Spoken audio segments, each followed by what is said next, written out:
మేము already DCP గారితో మాట్లాడడం జరిగింది. ఆయన ప్రొటెక్షన్ ఇస్తా అని చెప్పి వారం రోజుల నుంచి చేతులు దులుపుకుంటూ మరి మేము దీన్ని తీవ్రంగా ఖండిస్తూ ఉన్నాం. గతంలో కూడా వామన్ రావు దంపతుల పైన కూడా అనేక అడ్వకేట్ల పైన కూడా ఇట్లా దాడులు జరిగినాయి. మరి ఈ రాష్ట్రంలో లా అండ్ ఆర్డర్ కంప్లీట్ గా ఫెయిల్ అయిందని తెలియజేస్తా ఉన్నా. మరి ఇప్పటికైనా మరి రాష్ట్రంలో మరి అడ్వకేట్ ట్యాక్స్ ని అసెంబ్లీలో బిల్లు పెట్టాలని కోరుతా ఉన్నాం. మరి మీరు డబ్బులు లేకపోతే మేము తలా ₹1 చందా వేసుకొని మరి మీకు డబ్బులు ఇస్తాము. ఇమీడియట్ గా ఈ బిల్లుని అసెంబ్లీలో పాస్ చేయాలి. మరి పాస్ చేయకుంటే మరి తెలంగాణ రాష్ట్రంలో మరి రాష్ట్ర సాధనకై మీ తెలంగాణ గడ్డ కూడా మరి పోరాటం చేసిన గడ్డ.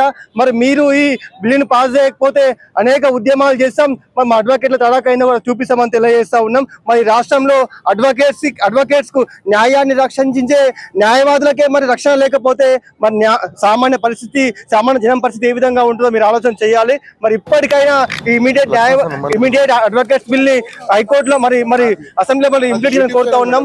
మరి ఇప్పటికైనా మరి మా స్వప్న కుమార్ గారి ఆత్మకు శాంతి చేకూరాలని కోరుతా ఉన్నాం. Thank you.